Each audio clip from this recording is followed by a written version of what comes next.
¿Los diezmos y ofrendas son un mandato o es un privilegio? Quédate conmigo 10 minutos y veamos lo que la Biblia dice respecto a eso.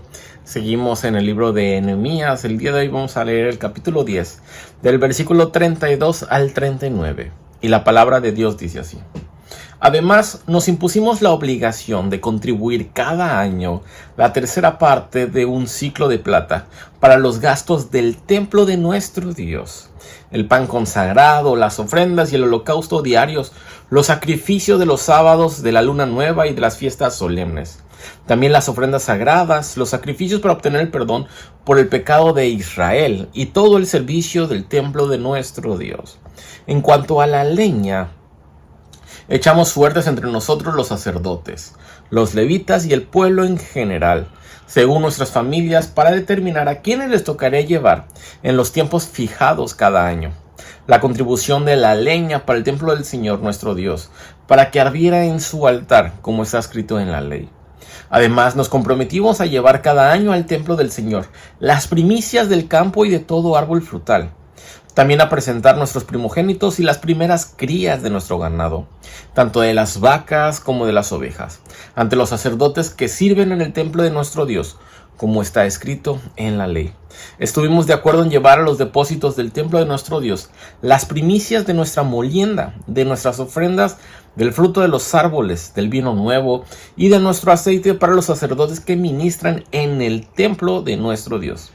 Acordamos también dar la 10ª parte de nuestras cosechas a los levitas, pues ellos son quienes recolectan todo esto en los pueblos donde trabajamos.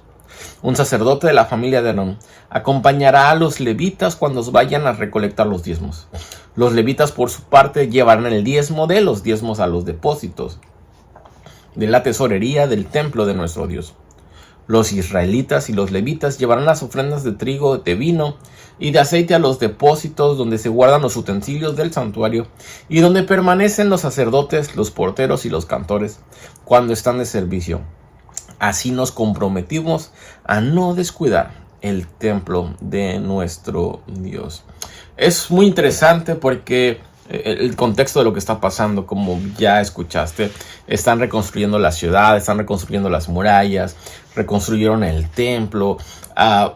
De alguna manera hubo una reforma espiritual, se acaban de comprometer para poder obedecer al Señor, pero ahora están dando otro paso en cuanto a su renovación espiritual, que tiene que ver con el templo, tiene que ver con la casa del Señor, tiene que ver con cuidarlo. Entonces, es muy importante decir que ellos mismos se impusieron la obligación de contribuir con muchas cosas, con plata, con leña, con aceite, con harina. Ellos mismos se pusieron la obligación de contribuir en primer lugar, porque en Levítico, cuando se están dando las leyes de cómo es que tenemos que nosotros ofrendar y cómo es que tenemos que hacer ciertos rituales, definitivamente sí se pide una parte porcentual de tus ganancias para el templo. Pero ahora nosotros vemos algo muy importante aquí, muy interesante. Ellos lo que están haciendo, lo primero que hablé fue el diezmo, pero ahora ellos lo que están haciendo es que están siendo aún más generosos que lo que la ley decía. ¿Y por qué es que pasa esto? ¿Por qué me puedes decir, oye Fer, pero si Levítico o las leyes decían que solamente era el diezmo, decía que solamente era una parte? Tienes que entender algo muy importante. Salmo 24 dice, de Jehová es la tierra y su plenitud y todo lo que en él habita. Entonces, ellos venían del exilio, ellos venían de una nación extraña. Entonces, ellos tenían en mente cómo Dios los había cuidado durante cientos de años en el exilio, y ahora que regresan, y regresan porque Dios así dispuso en el corazón del rey. Y ahora están reformando su vida, están reformando, reedificando sus ciudades. Ellos tienen el concepto en mente que Dios es bueno. Dios les dio cuando estaban en el exilio. Ahora Dios les está dando, incluso cuando ellos mismos están pobres, si te das cuenta, la economía no era tan buena porque ellos venían de regresar y los que se habían quedado habían sido azotados y desolados. Pero aún así ellos son generosos. Y no son generosos porque tienen dinero. Son generosos porque ellos entienden que Dios es quien los ha sostenido. Y no nada más son generosos con el templo del Señor. Son generosos con los sacerdotes. Son generosos con los levitas. Y eso me hace preguntarme a mí mismo. Y hago la pregunta. ¿Tú eres generoso? No nada más con tus diezmos. No nada más con tus ofrendas. ¿Eres generoso con la gente que sirve en el templo? ¿Eres generoso con los pastores? Porque sabes, los salarios de los pastores en México no son tan buenos. De verdad son por vocación. Y probablemente tú no lo sabías, pero muchos de ellos tienen carencias y muchos de ellos tienen hijos que mantienen. Entonces, el hecho de que tú como iglesia, el hecho de que tú como hijo de Dios, el hecho de que tú como parte del pueblo de Dios veas por ellos, es algo que te pide la misma palabra, porque ellos dicen que aquí la palabra está diciendo que ellos daban, aparte de lo que ya daban al templo, daban a los levitas, daban a los sacerdotes. Entonces, déjame decirte, y voy terminando con esto. Número 1, mandato o privilegio.